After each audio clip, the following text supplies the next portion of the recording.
And welcome. It's fantastic to see so many of you here for this talk. My name is Chris Penny. I'm the Sage Gateshead part of the partnership that Sage Gateshead has with Gem Arts to bring you this wonderful series of music, mostly featuring Indian classical artists. This is one of the Riverside Ragas featured concerts, and one of the features of Riverside Ragas is we like to add something extra to it, something that helps deepen the understanding of the music or gives an insight into the musicians that are playing it. And tonight, I'm absolutely delighted to be able to welcome Alan Nichol from the Newcastle Evening Chronicle, who is going to interview our fantastic artist tonight, Simon Thacker, on Simon Thacker's Savara Canti. So please will you give them a really, really warm welcome.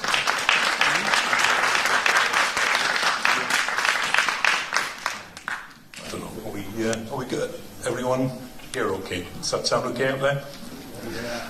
Right, this is not meant to be any kind of academic study, just simply a free-flowing thing, which basically the gentleman on my left here is, I think, going to do most of the talking. So if we just start, I'm going to ask Simon directly, would you just give us a brief resume, I suppose, how he got into this? Sure, what you did, what age you were at, etc. It'll take about 30 minutes or so. I got into music very early, actually. Like an early obsession in primary school. I was into really heavy metal.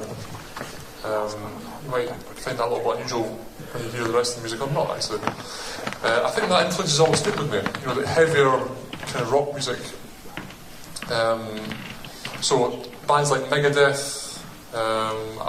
One of my first groups I really liked was AC/DC, Angus Young. And there was lots of Guns N' Roses, and when you're 7, 8. And then I got into pre-war blues for some reason, because a lot of that rock music is taken up from blues.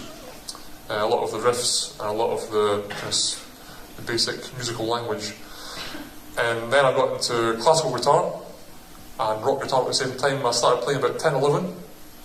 I first got a guitar in primary school, actually, the very end of primary school, and the teacher knew a couple of chords, and he used to teach en masse, the whole class, these chords, these 4 chords. But I was left-handed.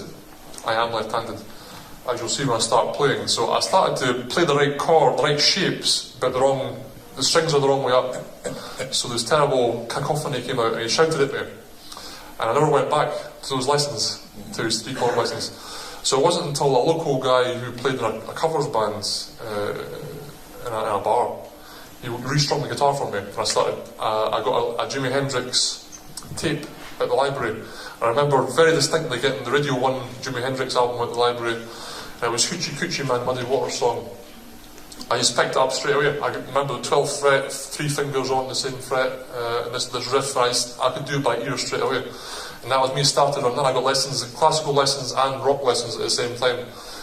And to cut a very long story short, by the end of high school, after playing in a band and playing my own songs in a band which were a little bit weird, about dying of cancer and joining a religious cult and things like that, I think that's that stage you go through. Some of you will be going through that right now, probably. But things brightened up after that, though. Not really, no, I'm not sure here. I think always an outsider was, I lived in the country, so I wasn't like, after going through that alcoholic phase, about 13, 14, 15. Rites of passage, I think. Yeah, I realised that was a bit of a dead end. And once you've done that, some people do it when they're a bit older, and some people do it when they're a bit younger. The truth is, you need something to write about, though. That's true, You have to have done that in the first place. At a certain point, you realise that standing on a street corner and drinking super strength cider isn't going to lead really very productive or very gratifying in a sort of long-term, deep sense. But if you prefix it with "woke up this morning," there's something there, you see. Yeah. So basically, by the end of high school, I realised I wasn't really a rock star.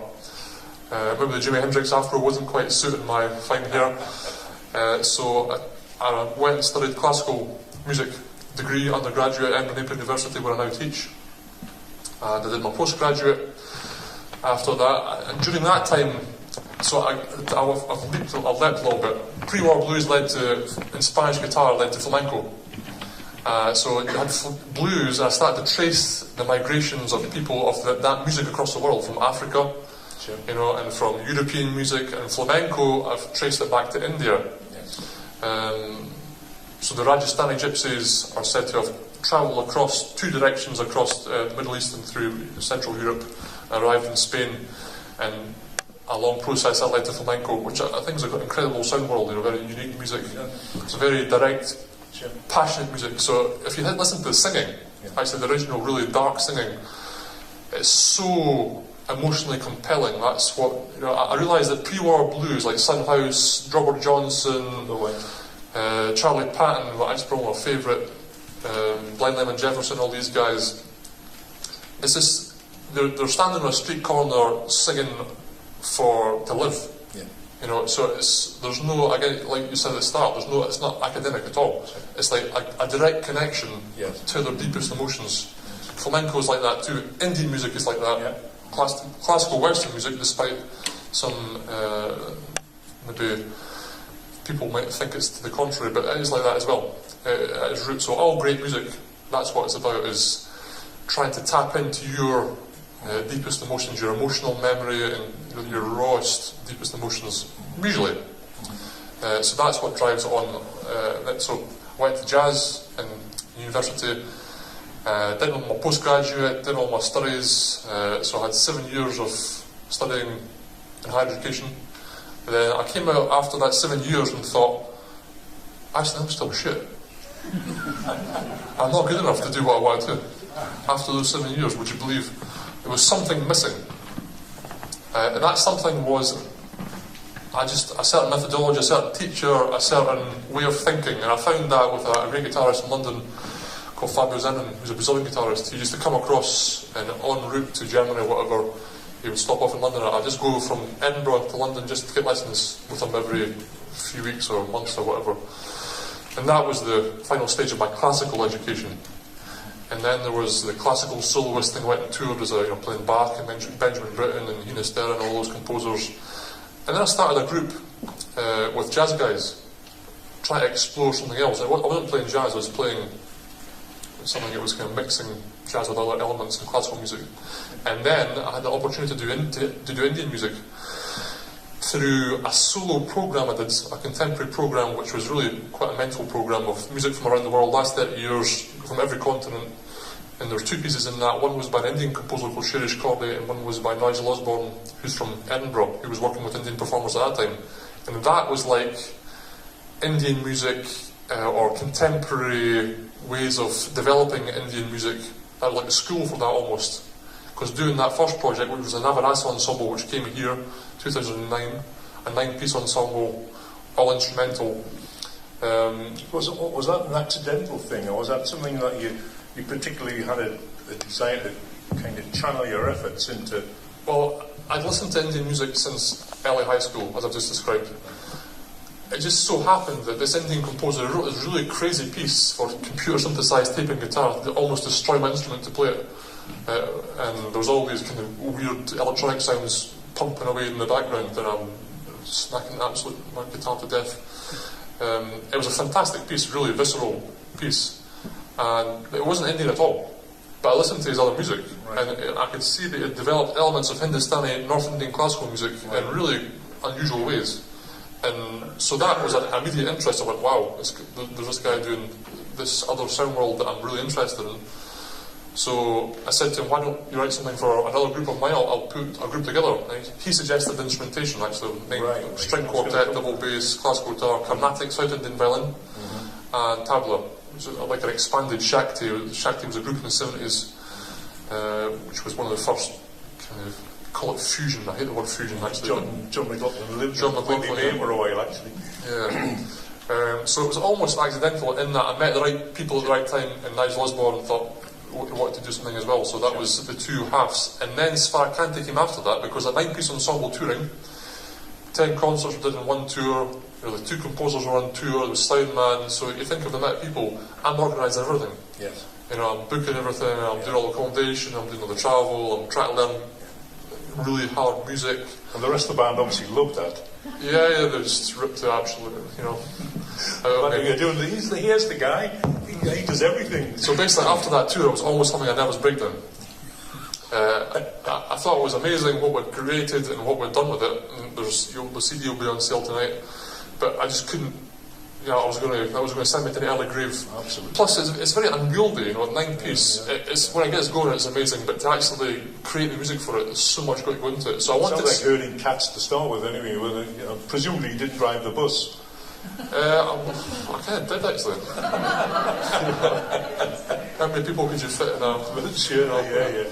So the next stage was Sfaracanti. Right. Basically, that was a more manageable 4-piece. But I also added a voice, and that opens up a whole new world, not just from instrumental music. So with instrumental music, we've got tabla and violin, and you'll hear cello as well tonight. And that opens huge possibilities tonally, timbrally. You'll hear the amazing range of tones of the tabla. It's incredible. Classical guitar, one of its main attributes is tonal variation. Someone said it's like looking at the orchestra or listening to the orchestra through binoculars through the wrong way round. You know, you can see all the detail, but it's very small. So all those colours are in this very small sound world.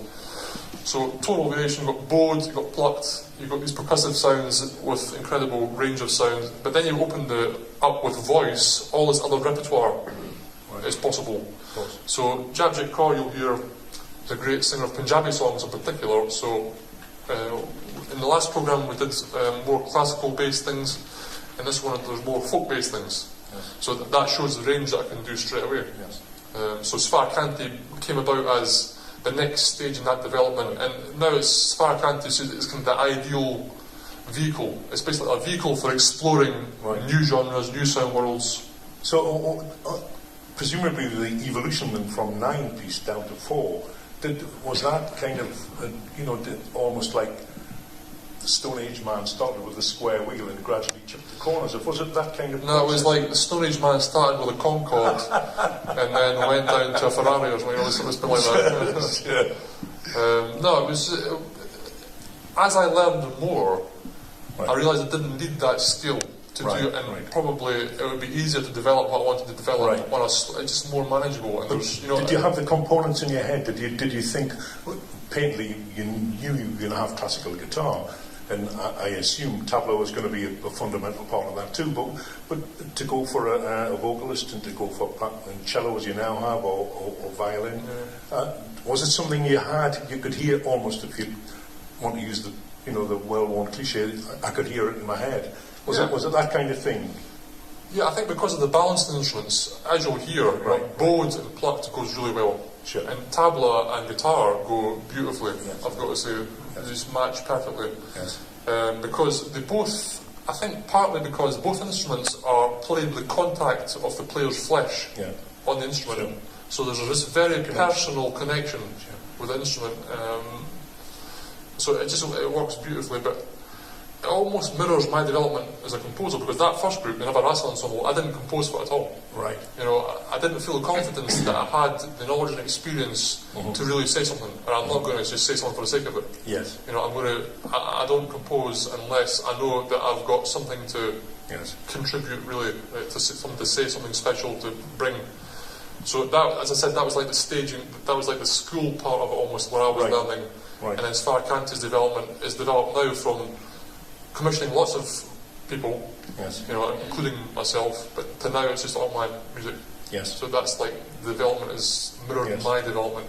So how did you blend the if you want, structured part of Western stroke classical or even any jazz elements, particularly improvised, with the almost entirely improvised Indian components? Was that a difficult challenge? Yeah, no, I don't find it difficult, because especially now, it's actually very easy now. Right. There's a new piece tonight which is the most demanding so far, emotionally of the players and ensembly of the players. Right. There's so much going on, but it's a very slow piece. Yes. But it's just how can I say, it's like more of a journey. Right. It takes you more on a wider journey emotionally as well as even just the sounds it's using. But I think there's a misconception about Indian and Western music. You know, Western music originally, classical music, had a lot of improvisation. Right. Beethoven, Bach, Mozart, these guys were the improvisers of their day. They were phenomenal improvisers. Yes. Bach especially was just a legendary improviser. He could just take any theme and make a fugue out of it. Yes. A fugue is a certain type of composition with a lot of counterpoint, different voices at the same time, and he just knew exactly what the possibilities were with that material straight away. So I think that was lost in the 20th century.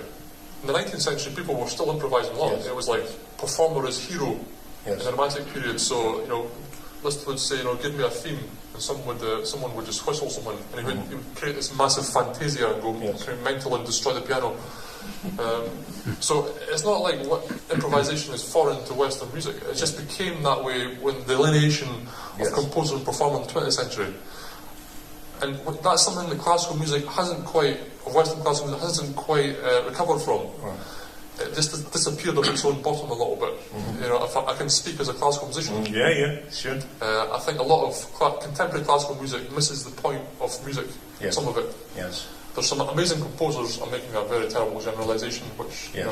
Yes. But there are some amazing composers. But there are a lot of people who are around who I don't think are worthy of.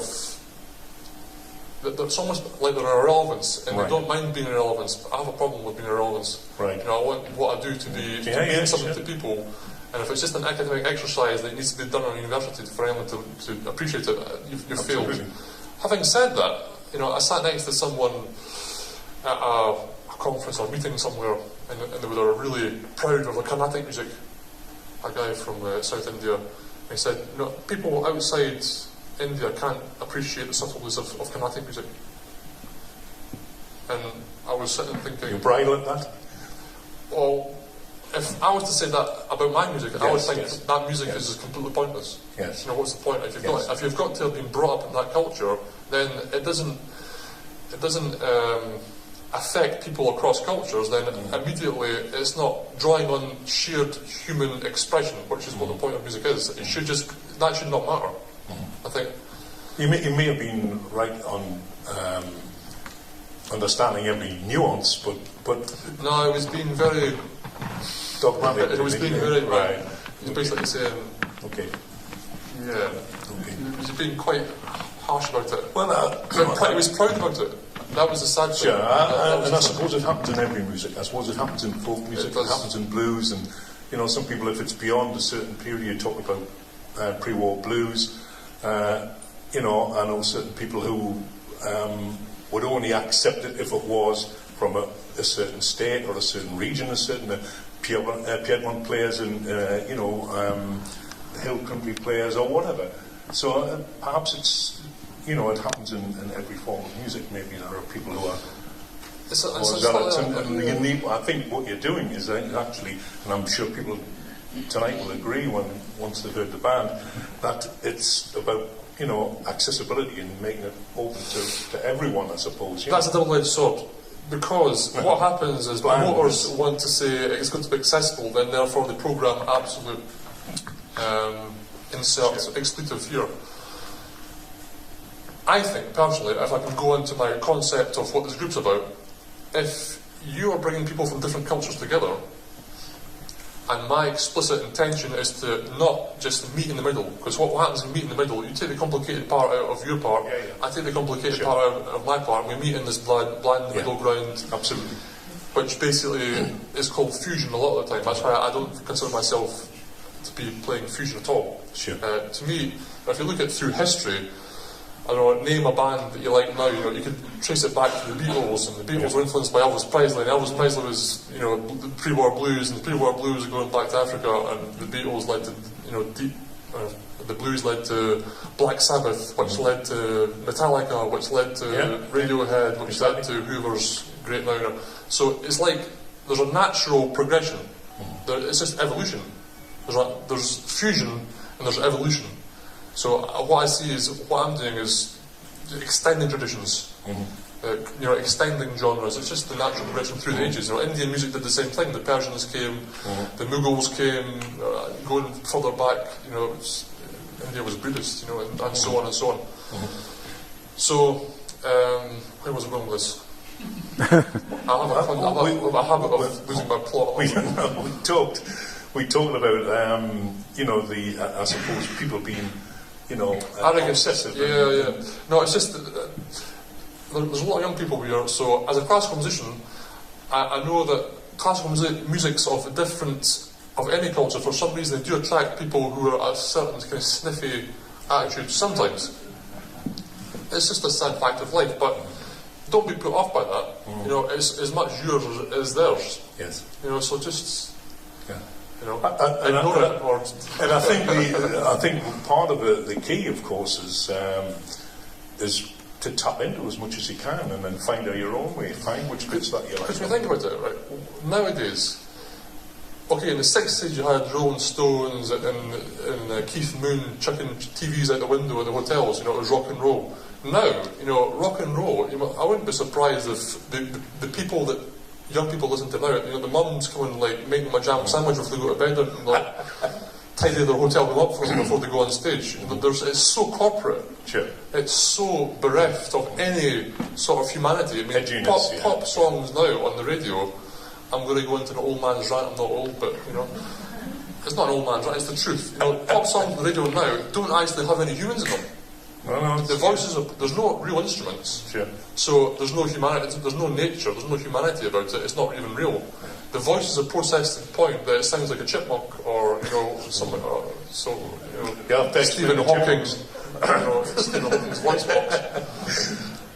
You know, I'm not being... No, I think it's quite true. I'm quite sure lots of... But what I was going to say there, what is the real rock and roll? You know, what's the dangerous thing now? Well, the stuff that's on the radio, that is the most conformist, dullest shit in the world. Yeah. So what is the real music now? You know, what's rock and roll now is this, I think. You know. I think the fact is, of course, the real rock and roll, of course, is of its time.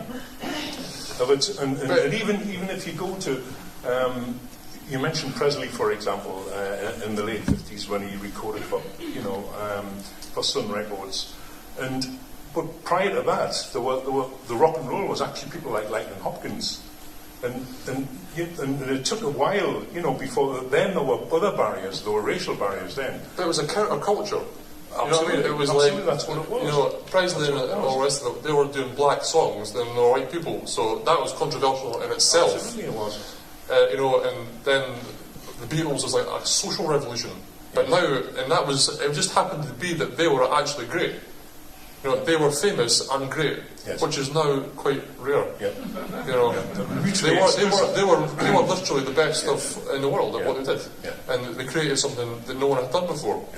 Now, but again, as you mentioned, just to come back to this evolutionary point, it was that again they melded music from different sources. I think they were fans of the girl groups in America, as well as when they covered early R&B stuff, and just changed the fact that they could write. They had a melodic talent too, and plus the yin and the yang of the two principles, but also made it a special time. But socially, you know, the powers that be, for example, we've just had a government, you know, make a decision yesterday about completely pointless bombing a foreign country.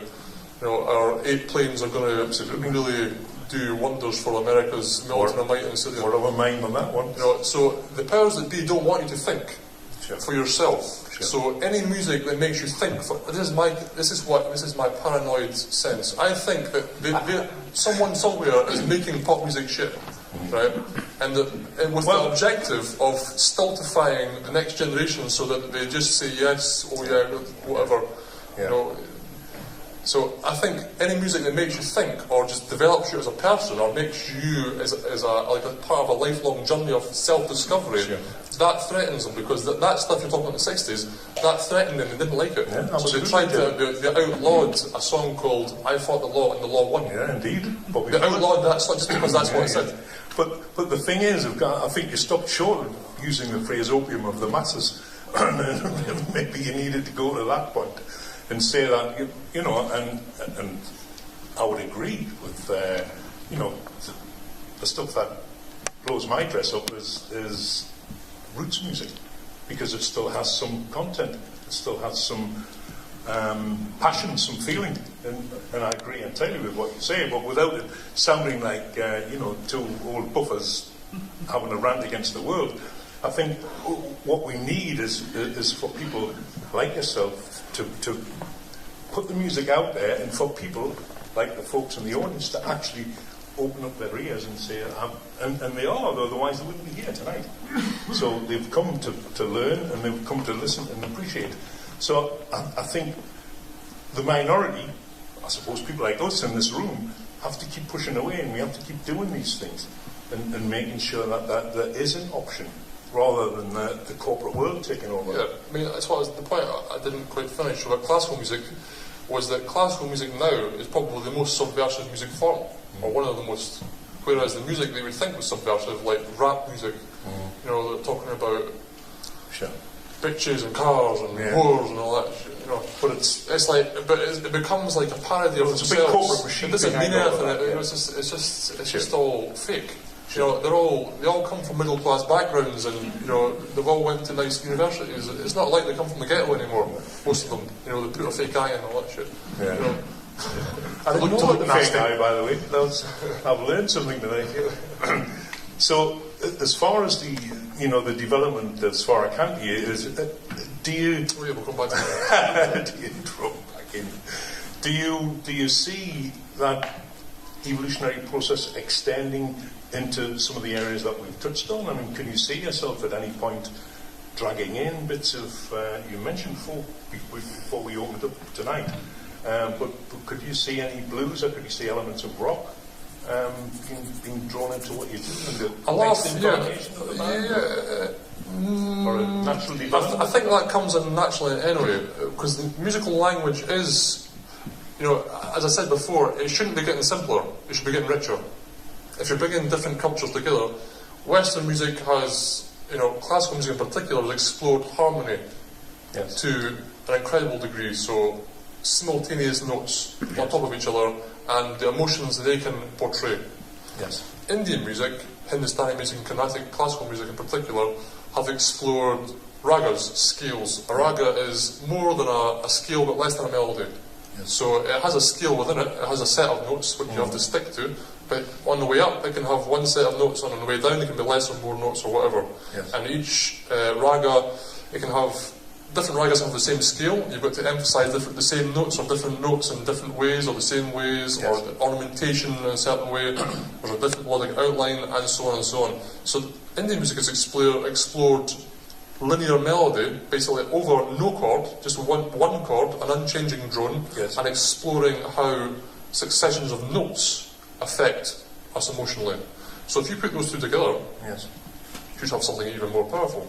Is my concept. And then you bring in the Indian rhythmic systems and contemporary classical music, for example, or heavy metal. The power of heavy metal, or rock music, or whatever. It should all be getting richer. It should all be getting more complex. It's not a very fashionable thing to say, but it should. It shouldn't be getting simpler. It shouldn't be getting easier. But if these things have really pierced your subconscious and really affected you emotionally, they come out as part of your natural language. It's like if your friends start using certain phrases, as slang, it just becomes part of your language. It's the same sort of thing. So when you want to express yourself and you, whatever the latest insult is, or whatever the latest nice word is, or whatever, that slang word comes out, and that's just a new part of your vocabulary. It's like that with music as well. But it has to be, you have to have immersed yourself in it to the point that it is in your subconscious. Sure. And when you play, well, you can be having a drink when I'm asking the question. When you play abroad, particularly if when you travel eastward, how is the music received there? Is the reception different from the audience in terms of engagement to what you find here? Is it more detached here? Is what I'm asking basically. Or do people engage more with it? I don't think so. I think culturally there's slightly different mannerisms, but ultimately I think it's the same reaction, just from a different direction. Right. Because if you go to, we played in Coimbatore and Kochi last year. I was in Pakistan this year, and because there's not the same thing there, right? It's not like we're going and taking their music. Yes. We're taking it and completely transforming it. It's not Indian, it's not Western, it's something else. It's become something else. Yeah. So it's not like it's home territory for them. Yes. Or home territory for here. You know, it's new to everyone. Yes. But just to talk about the tradition thing, about if I was going to add rock music or whatever, the Punjabi folk music, for example, Punjabi folk has has transformed itself through the ages as well, and we now have Punjabi popular music is basically like a bit like Western pop music a lot of it. They've taken out real instruments and they've done all the same sort of thing. So I'm basically disregarding the last 30 years, 40 years of history. Yes. I've gone back to the very roots, the very the great performers like Surinder Kaur, Asa Singh Mastana, Narinder Biba, Dilshad Akhtar, all these people, and I've basically completely disregarded all that and I'm taking that as the root. And how do I think it will be relevant now? What do I need to do to it to make it relevant? Or how can I add what I've got to make it relevant to people now? I think in summation, a neat summation would be to see you going back to the roots there, and hopefully we can ask people here if they would now like to tap into that. And does anyone else want to present any questions to Simon? Anything you want to, the burning issue you need to have addressed right here? It's open to the floor now. Anyone?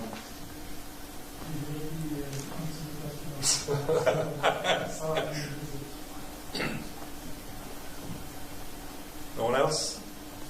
Simon, the gentleman, the Karnataka gentleman who was so vehemently defending himself and obviously offending the others, it's almost like a religious fervor.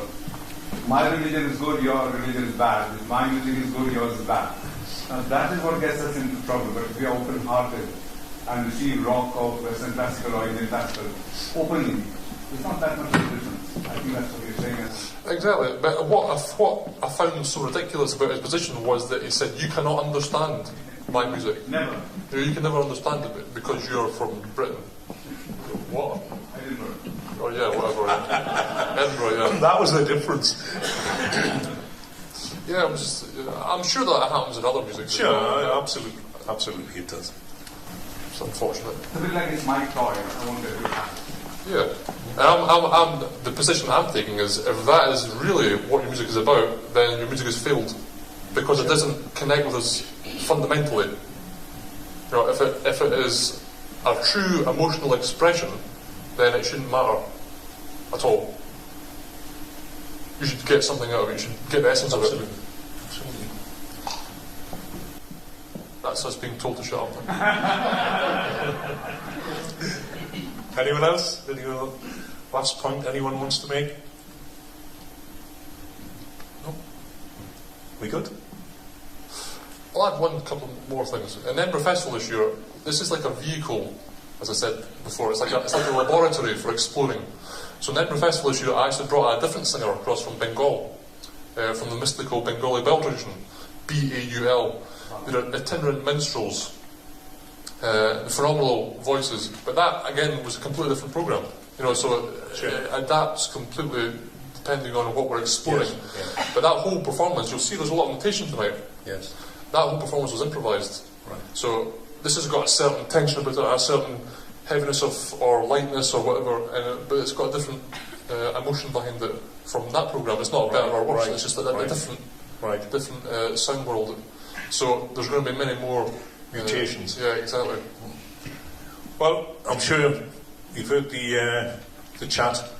I think 15 minutes, Chris, or something? 10 minutes? Start at 1:15. And you can actually hear the notes. And just to sum up, I think, doesn't Svara, can't you mean music lover loosely? It means the luster of musical sound is the exactly the translation I prefer. Thank you. There are different translations, but it's like the luster or the beauty of notes. Well, we'll hear the proof of that in 10 or 15 minutes' time. Thanks for listening. Thank you.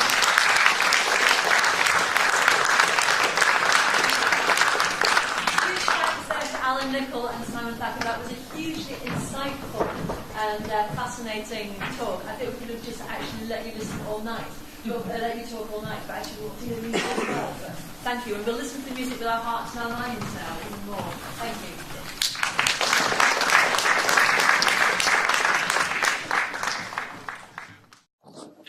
Good evening. so many of you here for this talk. My name is Chris Henley. I'm the Sage Gateshead part of the partnership that Sage Gateshead has with Gem Arts to bring you this wonderful series of music, mostly featuring Indian classical artists. This is one of the Riverside Ragas featured concerts, and one of the features of Riverside Ragas is we like to add something extra to it, something that helps deepen the understanding of the music or gives some insight into the musicians that are playing it. And tonight, I'm absolutely delighted to be able to welcome Alan Nichol from the Newcastle Evening Chronicle, who is going to interview our fantastic artist tonight, Simon Thacker, from Simon Thacker's Savara Canti. So please Please will you give them a really, really warm welcome.